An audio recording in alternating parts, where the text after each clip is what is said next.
Mr. Junid, Majid, welcome in our program Real Estate Pioneers. Thank you. Thank you for having me. Thank you so much. Mr. Junid, when you started real estate? So I came to this country in 2002. It's been almost 22 years now. And my real estate career started with 2007. Actually in March 2007. But before that, I was an immature broker in 2006. I was trying some freelancing stuff. But then I formed formally my company in 2007, which was called Ideal Homes Realty. So yeah, my experience is almost now 17 years in this country. Between 17 and 18 years experience. Almost, yes. Yeah. How do you see real estate field after 5 years from now in Dubai? In order to address this question, it is very important where we started, from where we started and where we are now. In order for any country to grow, it is very important for you to look at the main fundamentals of the country and the city itself. For instance, political stability. What does it give you? It gives you continuation of policies. So we have seen in this country, over the period of time, one man is making policies and then it's getting continued over the period of time. We saw the credibility of the city. So in the toughest of the time, 2009, when the whole world was crashing, Dubai formally inaugurated the metro. 999, if you remember, in 2009. So that is the credibility of the city. What we are seeing now is a hard work of a very long period by the rulers and leaders of the city. Now, from where we started in 2008, the market was very young, it had no regulations. But then, now, the institutional buyers of the world, the mutual funds, the investment funds are looking Dubai in a very different perspective. It is now a very mature city as an investment incubator. It is not only creating real estate opportunities, it is creating opportunities for industrialists, for tourism sector, for port activities, and so on, and financial sector, of course, DIFC. So what we have seen over the last, I've been personally the witness of that, is that a very long period of continuity of policies have brought us to where we are now today. And now the billionaires of the world, the millionaires of the world are looking Dubai on a very serious level. I'll give you a small example. In COVID, 2020, I met an Italian person. It's a very interesting story.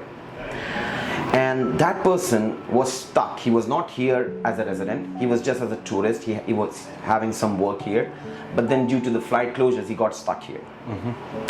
I met him through an agent of mine. He wanted me to meet him. I met him. And we started the conversation. And he was staying in Business Bay in a hotel. And finally, he decided he wanted to buy the property. Cut the long story short, he bought the property for the first time. He was not even very fluent in English. He was Italian speaker. It is during COVID? During COVID. It happened during COVID. April or May 2020. Core COVID period. So I asked him, he came to my office, he wanted to see me. And I asked him, why now? Why did you decide in such a hard period, the market is bad? I mean, what made you decide to buy the property? And here is the answer, very interesting answer. And that is what Dubai is all about. So he told me, Janaid, I came here, I got COVID, positive. I went to the hospital and my bill was 18,900. I'm not a resident here. And I was surprised when the official came from the hospital and said the bill is paid. And he asked, who paid my bill? They said the government paid your bill because they are taking care of all their people. Now, he asked, but I'm not a resident, I'm a visitor here. He said, it doesn't matter. If you are in this country, we will pay your bill. Now, in his own country, he's paying 45% taxes. And he told me, we do not have enough caskets to bury. So that made him realize what kind of city this is. And this is been going on. Dubai has been presenting itself as a resort on its own. You come to the city right from the airport. You are treated like a king, right? You believe that you're entering into a resort when you come to the airport. And then when you came out, you go to any hotel or any place. You don't feel like you're in a city. You feel like you're living in a resort. The city in itself is a resort. Now, I'm a traveler. I go to London, I go to Italy, I go to all these places. Mostly 10 to 12 travels are there, in a year. But the hotel services I get here, I'm so spoiled. When I go to all these other countries, I'm always putting bad reviews because Dubai has spoiled me. Yeah. I go to Dubai hotel, the services I got, I don't see those services anywhere. But where this is coming from, it's coming from the top leadership. They have made sure every citizen, no matter he's a labor or he's a billionaire, he's taken care of. In Dubai, a knife road has the same security which downtown has. Now, nowhere in the world you will see that. You will go to New York City, you will have no-go areas after 10 p.m. You can't go there. But in Dubai, Knife Road or Deira or any place, or for example Sonapur or Mohesna where the labor camps are, you will find the same security there which you have in the center of the city, which is downtown, Palm Jumeirah. Nobody will snatch your phone. You can leave 100,000 dirhams bag and nobody will pick you. So Dubai has over the period of time, Dubai has invested in it. And that is why the future of Dubai will look very different now. Now people believe in this dream. You know, I used to watch, I'm a movie lover. So I used to watch movies and everybody used to say American dream. Right? In 60s and 50s, everybody was traveling to America to make a living, to earn a living, to make money. But now Dubai is becoming that dream. Everyone wants to come to Dubai to become big. Look, we came to Dubai. My first salary in Dubai was 1200 dirhams. I was a storekeeper in a Russell Khor company. And look from there what we have achieved, mashallah, by the grace of God. But then, because it has level playing field for everyone, you and me have the same opportunity like anybody else, right? In this, which we don't find in our own countries. In our countries, rich becomes richer, poor becomes poor. Exactly. But in this country, it's different. And now comes to the part, what do I see Dubai in the future? Look, Dubai has a dream which is D33. The vision of Dubai 2033. A lot of infrastructure development is coming. Dubai is investing heavily on the IT system. They are making this city as 20-minute city, so you can reach from anywhere to anywhere. That is the kind of public transport they are coming up with. Look, in the next 5 years, you may see a cycle of dips and ups, but that is healthy. The next up of the market is going to be much bigger than what you are seeing today. So today you are seeing a Palm Jumeirah villa maybe at 300 million. Maybe the next up will be 500 million. But then you have to have corrections in the middle in order to have a very mature and sustainable market. You do not want to have overheated market where people lose money. Secondly, the policies of the immigrations are changing. So who could have thought Dubai will have 10 years visa? 10 years ago, you could not even think of it. Yes. Now you have a 10 years visa. Who knows, Dubai will start issuing passports someday for the people who are living here or those who have invested here. Who knows, Dubai will start issuing passports now. So the immigration policies are getting relaxed. Secondly, what's happening is that this whole region, starting from Dubai or UAE up to Saudi Arabia, the competition is no more politics. The competition is all business. So they're competing about business, and that is healthy for the entire region. So this whole region will create too many jobs. Jobs will strengthen the end user market. A lot of people, as you can see now, most of the ready property transactions are mortgage transactions. Why? Because they are end users. I know many friends of mine who've been living in Dubai for last 10-15 years.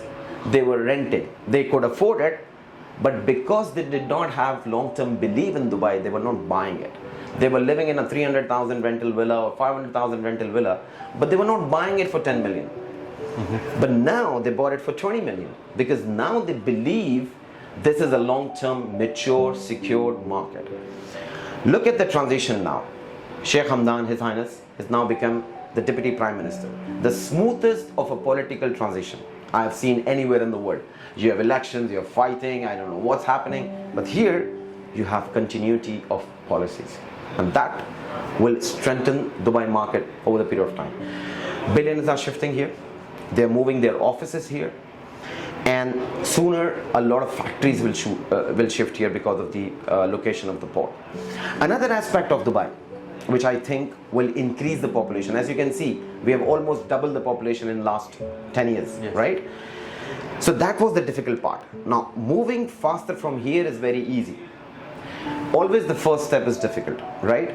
So what I see now is you are surrounded by a lot of population. India, almost 1.5 billion. You have Bangladesh, you have Pakistan, you have the Africa, again 3 hours from here. You have the Middle East market, three hours.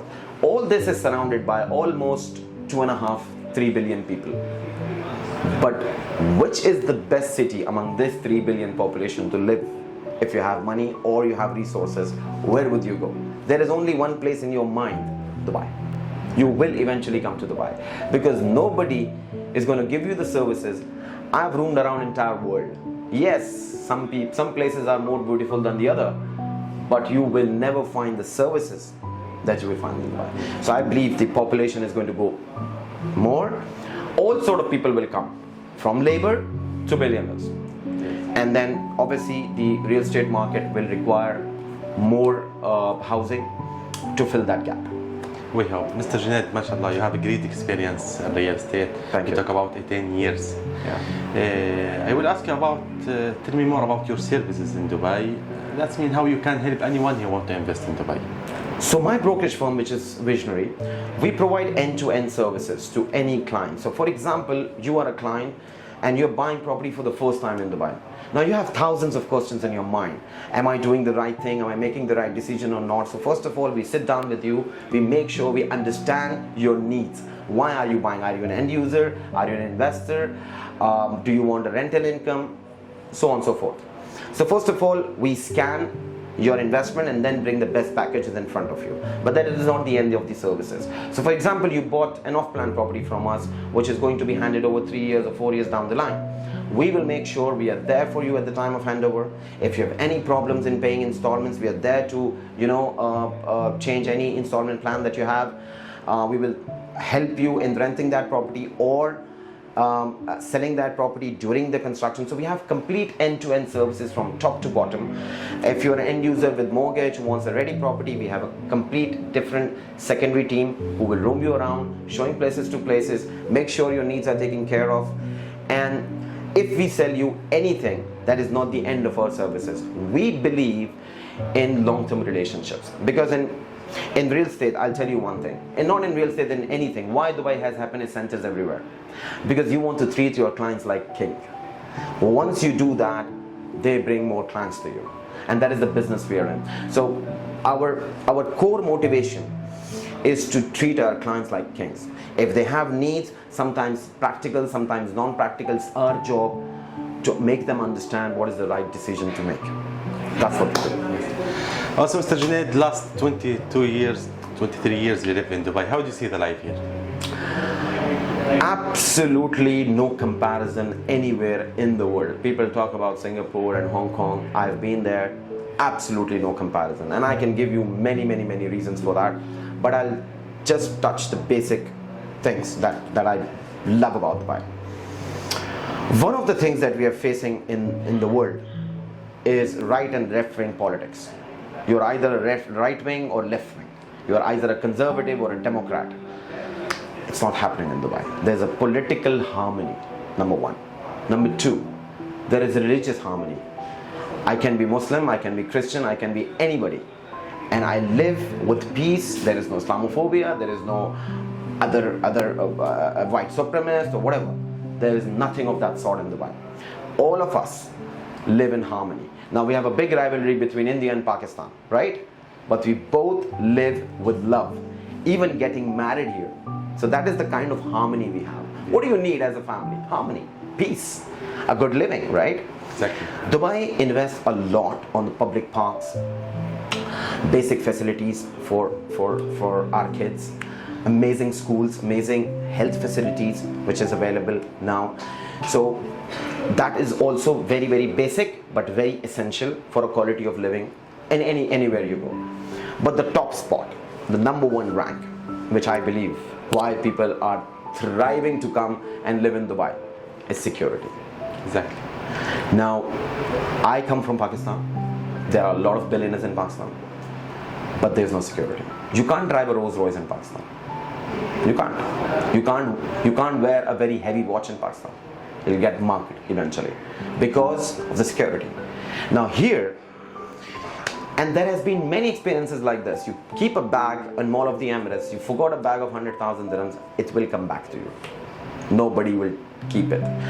So I always make a joke about this, is that when you have rulers like His Highness and the security like Dubai, nobody will take your sandal from the mosque. This is my belief system in Dubai. You can keep your door open of your house and nobody will enter your house. So security is number one. All of us are afraid to keep our families in our origin countries because of the security. And look at the security in central cities of the world now. London, New York, Madrid, Toronto. Nothing is safe. You don't have even 30% of the security what you have in Dubai, and at the cost of zero. You're not paying any tax. You're not paying police salary. I'm not paying police salary. I'm not paying any tax. Yeah. So I'm not bearing any cost of that security, which I'm getting for free. So that's amazing. Why as a quality of living. Most of the people that I'm seeing are getting shifted to Dubai is because of the quality of living. You can drive any car you want. You can wear any watch you want. You can have any house you want. So basically, in a nutshell, you can have any luxury of life without being worried about who's watching you. It's important for rich people.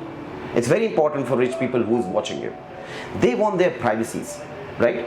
So in Jumeirah Bay Island now, let's say Telegram founder has been shifted to Jumeirah Bay Island. He's a billionaire, but he doesn't want his life to be touched or anybody watching him, what he's driving, what he's doing, and that is the privacy you get in Dubai.